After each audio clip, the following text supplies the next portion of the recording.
Los teólogos.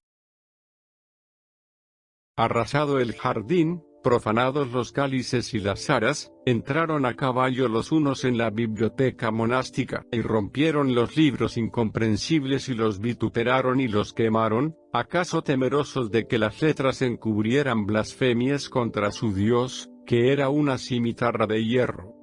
Ardieron palimpsestos y códices, pero en el corazón de la hoguera, entre la ceniza, perduró casi intacto el libro 12 de las Civitas Dei, que narra que Platón enseñó en Atenas que, al cabo de los siglos, todas las cosas recuperarán su estado anterior, y él, en Atenas, ante el mismo auditorio, de nuevo enseñará esa doctrina. El texto que las llamas perdonaron gozó de una veneración especial, y quienes lo leyeron y releyeron en esa remota provincia dieron en olvidar que el autor solo declaró esa doctrina para poder mejor confutarla. Un siglo después, Aureliano, coadjutor de Aquilea, supo que a orillas del Danubio la novísima secta de los monótonos, llamados también anulares, profesaba que la historia es un círculo, y que nada es que no haya sido y que no será. En las montañas, la rueda y la serpiente habían desplazado a la cruz. Todos temían, pero todos se confortaban con el rumor de que Juan de Panonia, que se había distinguido por un tratado sobre el séptimo atributo de Dios, iba a impugnar tan abominable herejía. Aureliano deploró esas nuevas, sobre todo la última. Sabía que en materia teológica no hay novedad sin riesgo, luego reflexionó que la tesis de un tiempo circular era demasiado disímil, demasiado asombrosa, para que el riesgo fuera grave. Las herejías que debemos temer son las que pueden confundirse con la ortodoxia. Más le dolió la intervención, la intrusión, de Juan de Panonia. Hace 2 años, este había usurpado con su verboso de septima affectione Dei sive de aeternitate un asunto de la especialidad de Aureliano. Ahora, como si el problema del tiempo le perteneciera, iba a rectificar, tal vez con argumentos de Procusto, con tríacas más temibles que la serpiente, a los anulares. Esa noche, Aureliano pasó las hojas del antiguo diálogo de Plutarco sobre la cesación de los oráculos. En el párrafo 29, leyó una burla contra los estoicos que defienden un infinito ciclo de mundos, con infinitos soles, lunas, Apolos, Dianas y Poseidones. El hallazgo le pareció un pronóstico favorable, resolvió adelantarse a Juan de Panonia, y refutar a los heréticos de la rueda. Hay quien busca el amor de una mujer para olvidarse de ella, para no pensar más en ella. Aureliano, parejamente, quería superar a Juan de Panonia para curarse del rencor que éste le infundía, no para hacerle mal. Atemperado por el mero trabajo, por la fabricación de silogismos y la invención de injurias, por los nego y los auteme y los nequaquam, pudo olvidar ese rencor. Erigió vastos y casi inextricables períodos, estorbados de incisos, donde la negligencia y el solecismo parecían formas del desdén. De la cacofonía hizo un instrumento. Previó que Juan fulminaría a los anulares con gravedad profética, optó, para no coincidir con él, por el escarnio. Agustín había escrito que Jesús es la vía recta que nos salva del laberinto circular en que andan los impíos. Aureliano, laboriosamente trivial, los equiparó con Ixión, con el hígado de Prometeo, con Sísifo, con aquel rey de Tebas que vio 2 soles, con la tartamudez, con loros, con espejos, con ecos, con mulas de noria y con silogismos bicornutos. Las fábulas gentílicas perduraban, rebajadas a adornos. Como todo poseedor de una biblioteca, Aureliano se sabía culpable de no conocerla hasta el fin. Esa controversia le permitió cumplir con muchos libros que parecían reprocharle su incuria. Así pudo engastar un pasaje de la obra de Principis de Orígenes, donde se niega que Judas Iscariote volverá a vender al Señor, y Pablo a presenciar en Jerusalén el martirio de Esteban, y otro de los Academica Priora de Cicerón, en el que éste se burla de quienes sueñan que mientras él conversa con Lúculo, otros Lúculos y otros Cicerones, en número infinito, dicen puntualmente lo mismo, en infinitos mundos iguales.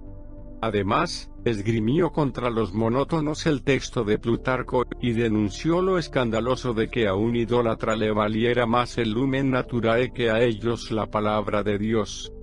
9 días le tomó ese trabajo. El 10º, le fue remitido un traslado de la refutación de Juan de Panonia.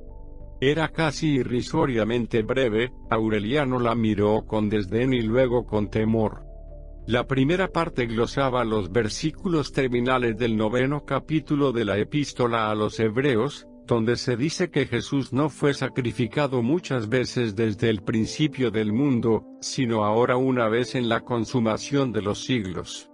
La segunda alegaba el precepto bíblico sobre las vanas repeticiones de los gentiles, Mateo 6:2.7, y aquel pasaje del 7º libro de Plinio, que pondera que en el dilatado universo no hay dos caras iguales. Juan de Panonia declaraba que tampoco hay dos almas, y que el pecador más vil es precioso como la sangre que por él vertió Jesucristo. El acto de un solo hombre, afirmó, pesa más que los 9 cielos concéntricos, y trasoñar que puede perderse y volver es una aparatosa frivolidad. El tiempo no rehace lo que perdemos, la eternidad lo guarda para la gloria y también para el fuego. El tratado era límpido, universal, no parecía redactado por una persona concreta, sino por cualquier hombre o, quizá, por todos los hombres.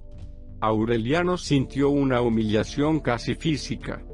Pensó destruir o reformar su propio trabajo, luego, con rencorosa probidad, lo mandó a Roma sin modificar una letra. Meses después, cuando se juntó el concilio de Pérgamo, el teólogo encargado de impugnar los errores de los monótonos fue, previsiblemente, Juan de Panonia. Su docta y mesurada refutación bastó para que Euforbo, heresiarca, fuera condenado a la hoguera. Esto ha ocurrido y volverá a ocurrir, dijo Euforbo. No encendéis una pira, encendéis un laberinto de fuego. Si aquí se unieran todas las hogueras que he sido, no cabrían en la tierra y quedarían ciegos los ángeles. Esto lo dije muchas veces. Después gritó, porque lo alcanzaron las llamas. Cayó la rueda ante la cruz, pero Aureliano y Juan prosiguieron su batalla secreta. Militaban los dos en el mismo ejército, anhelaban el mismo galardón, guerreaban contra el mismo enemigo, pero Aureliano no escribió una palabra que inconfesablemente no propendiera a superar a Juan. Su duelo fue invisible, si los copiosos índices no me engañan, no figura una sola vez el nombre del otro en los muchos volúmenes de Aureliano que atesora la patrología de Migne. De las obras de Juan, solo han perdurado 20 palabras. Los dos desaprobaron los anatemas del Segundo Concilio de Constantinopla, los dos persiguieron a los arrianos, que negaban la generación eterna del Hijo, los dos atestiguaron la ortodoxia de la topografía cristiana de Cosmas, que enseña que la tierra es cuadrangular, como el tabernáculo hebreo. Desgraciadamente, por los 4 ángulos de la tierra cundió otra tempestuosa herejía, oriunda del Egipto o del Asia, porque los testimonios difieren y Bossuet no quiere admitir las razones de Harnack, infestó las provincias orientales y erigió santuarios en Macedonia, en Cartago y en Treveris. Pareció estar en todas partes, se dijo que en la diócesis de Britania habían sido invertidos los crucifijos y que a la imagen del Señor, en Cesarea, la había suplantado un espejo. El espejo y el óbolo eran emblemas de los nuevos cismáticos. La historia los conoce por muchos nombres, especulares, abismales, cainitas, pero de todos el más recibido es Histriones, que Aureliano les dio y que ellos con atrevimiento adoptaron. En Frigia les dijeron simulacros, y también en Dardania. Juan Damasceno los llamó formas, justo es advertir que el pasaje ha sido rechazado por Herford. No hay heresiólogo que con estupor no refiera sus desaforadas costumbres. Muchos histriones profesaron el ascetismo, algunos se mutiló, como Orígenes, otros moraron bajo tierra, en las cloacas, otros se arrancaron los ojos, otros, los Nabucodonosores de Nitria, pacían como los bueyes y su pelo crecía como de águila. De la mortificación y el rigor pasaban, muchas veces, al crimen. Ciertas comunidades toleraban el robo, otras, el homicidio, otras, la sodomía, el incesto y la bestialidad. Todas eran blasfemas, no solo maldecían del Dios cristiano, sino de las arcanas divinidades de su propio panteón. Maquinaron libros sagrados, cuya desaparición deploran los doctos. Sir Thomas Browne, hacia 1658, escribió: el tiempo ha aniquilado los ambiciosos evangelios histriónicos, no las injurias con que se fustigó su impiedad. Herford ha sugerido que esas injurias, que preserva un códice griego, son los evangelios perdidos. Ello es incomprensible, si ignoramos la cosmología de los histriones. En los libros herméticos está escrito que lo que hay abajo es igual a lo que hay arriba, y lo que hay arriba, igual a lo que hay abajo, en el Zohar, que el mundo inferior es reflejo del superior. Los histriones fundaron su doctrina sobre una perversión de esa idea. Invocaron a Mateo las 6:12, perdónanos nuestras deudas, como nosotros perdonamos a nuestros deudores, y las 11:12, el reino de los cielos padece fuerza, para demostrar que la tierra influye en el cielo, y ahí Corintios las 13:12, vemos ahora por espejo, en oscuridad, para demostrar que todo lo que vemos es falso. Quizá contaminados por los monótonos, imaginaron que todo hombre es dos hombres y que el verdadero es el otro, el que está en el cielo. También imaginaron que nuestros actos proyectan un reflejo invertido, de suerte que si velamos, el otro duerme, si fornicamos, el otro es casto, si robamos, el otro es generoso. Muertos, nos uniremos a él y seremos él. Algún eco de esas doctrinas perduró en Bloy.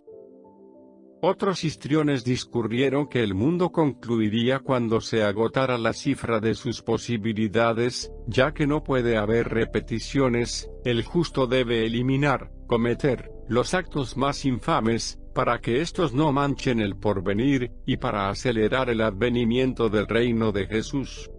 Ese artículo fue negado por otras sectas, que defendieron que la historia del mundo debe cumplirse en cada hombre.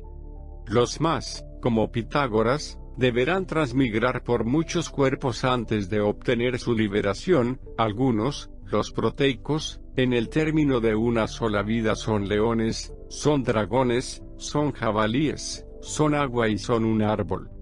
Demóstenes refiere la purificación por el fango a que eran sometidos los iniciados en los misterios órficos. Los proteicos, análogamente, buscaron la purificación por el mal. Entendieron, como Carpócrates, que nadie saldrá de la cárcel hasta pagar el último óbolo, Lucas 12:59, y solían embaucar a los penitentes con este otro versículo: yo he venido para que tengan vida los hombres y para que la tengan en abundancia, Juan 10:10. También decían que no ser un malvado es una soberbia satánica. Muchas y divergentes mitologías urdieron los histriones, unos predicaron el ascetismo, otros la licencia, todos la confusión. Teopompo, histrión de Berenice, negó todas las fábulas, dijo que cada hombre es un órgano que proyecta la divinidad para sentir el mundo. Los herejes de la diócesis de Aureliano eran de los que afirmaban que el tiempo no tolera repeticiones, no de los que afirmaban que todo acto se refleja en el cielo. Esa circunstancia era rara. En un informe a las autoridades romanas, Aureliano la mencionó. El prelado que recibiría el informe era confesor de la emperatriz. Nadie ignoraba que ese ministerio exigente le vedaba las íntimas delicias de la teología especulativa. Su secretario, antiguo colaborador de Juan de Panonia, ahora enemistado con él, gozaba del renombre de puntualísimo inquisidor de heterodoxias. Aureliano agregó una exposición de la herejía histriónica, tal como ésta se daba en los conventículos de Génova y de Aquilea. Redactó unos párrafos, cuando quiso escribir la tesis atroz de que no hay dos instantes iguales, su pluma se detuvo. No dio con la fórmula necesaria, las admoniciones de la nueva doctrina: ¿quieres ver lo que no vieron ojos humanos? Mira la luna. ¿Quieres oír lo que los oídos no oyeron? Oye el grito del pájaro. ¿Quieres tocar lo que no tocaron las manos? Toca la tierra. Verdaderamente digo que Dios está por crear el mundo. Eran harto afectadas y metafóricas para la transcripción. De pronto, una oración de 20 palabras se presentó a su espíritu. La escribió, gozoso. Inmediatamente después, lo inquietó la sospecha de que era ajena. Al día siguiente, recordó que la había leído hacía muchos años en el Adversus Annulares que compuso Juan de Pannonia. Verificó la cita, ahí estaba. La incertidumbre lo atormentó. Variar o suprimir esas palabras, era debilitar la expresión; dejarlas, era plagiar a un hombre que aborrecía; indicar la fuente, era denunciarlo. Imploró el socorro divino. Hacia el principio del segundo crepúsculo, el ángel de su guarda le dictó una solución intermedia. Aureliano conservó las palabras, pero les antepuso este aviso: lo que ladran ahora los heresiarcas para confusión de la fe, lo dijo en este siglo un varón doctísimo, con más ligereza que culpa. Después, ocurrió lo temido, lo esperado, lo inevitable. Aureliano tuvo que declarar quién era ese varón. Juan de Pannonia fue acusado de profesar opiniones heréticas. 4 meses después, un herrero del Aventino, alucinado por los engaños de los histriones, cargó sobre los hombros de su hijito una gran esfera de hierro, para que su doble volara. El niño murió. El horror engendrado por ese crimen impuso una intachable severidad a los jueces de Juan. Este no quiso retractarse, repitió que negar su proposición era incurrir en la pestilencial herejía de los monótonos. No entendió, no quiso entender, que hablar de los monótonos era hablar de lo ya olvidado. Con insistencia algo senil, prodigó los periodos más brillantes de sus viejas polémicas. Los jueces ni siquiera oían lo que los arrebató alguna vez. En lugar de tratar de purificarse de la más leve mácula de histrionismo, se esforzó en demostrar que la proposición de que lo acusaban era rigurosamente ortodoxa. Discutió con los hombres de cuyo fallo dependía su suerte, y cometió la máxima torpeza de hacerlo con ingenio y con ironía. El 26 de octubre, al cabo de una discusión que duró 3 días y 3 noches, lo sentenciaron a morir en la hoguera. Aureliano presenció la ejecución, porque no hacerlo era confesarse culpable. El lugar del suplicio era una colina, en cuya verde cumbre había un palo, hincado profundamente en el suelo, y en torno muchos haces de leña. Un ministro leyó la sentencia del tribunal. Bajo el sol de las 12, Juan de Pannonia yacía con la cara en el polvo, lanzando bestiales aullidos. Arañaba la tierra, pero los verdugos lo arrancaron, lo desnudaron y por fin lo amarraron a la picota. En la cabeza le pusieron una corona de paja untada de azufre, al lado, un ejemplar del pestilente Adversus Annulares. Había llovido la noche antes y la leña ardía mal. Juan de Pannonia rezó en griego y luego en un idioma desconocido. La hoguera iba a llevárselo, cuando Aureliano se atrevió a alzar los ojos. Las ráfagas ardientes se detuvieron. Aureliano vio por primera y última vez el rostro del odiado. Le recordó el de alguien, pero no pudo precisar el de quién. Después, las llamas lo perdieron. Después gritó y fue como si un incendio gritara. Plutarco ha referido que Julio César lloró la muerte de Pompeyo. Aureliano no lloró la de Juan, pero sintió lo que sentiría un hombre curado de una enfermedad incurable, que ya fuera una parte de su vida.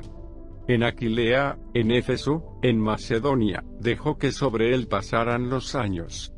Buscó los arduos límites del imperio, las torpes ciénagas y los contemplativos desiertos, para que lo ayudara la soledad a entender su destino. En una celda mauritana, en la noche cargada de leones, repensó la compleja acusación contra Juan de Panonia y justificó, por enésima vez, el dictamen.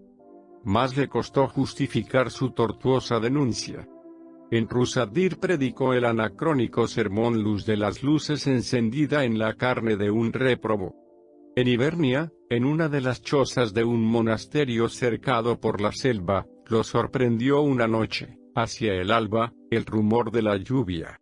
Recordó una noche romana en que lo había sorprendido, también, ese minucioso rumor. Un rayo, al mediodía, incendió los árboles y Aureliano pudo morir como había muerto Juan. El final de la historia solo es referible en metáforas, ya que pasa en el reino de los cielos, donde no hay tiempo. Tal vez cabría decir que Aureliano conversó con Dios, y que éste se interesa tan poco en diferencias religiosas que lo tomó por Juan de Panonia. Ello, sin embargo, insinuaría una confusión de la mente divina. Más correcto es decir que en el paraíso, Aureliano supo que para la insondable divinidad, él y Juan de Panonia, el ortodoxo y el hereje, el aborrecedor y el aborrecido, el acusador y la víctima, formaban una sola persona.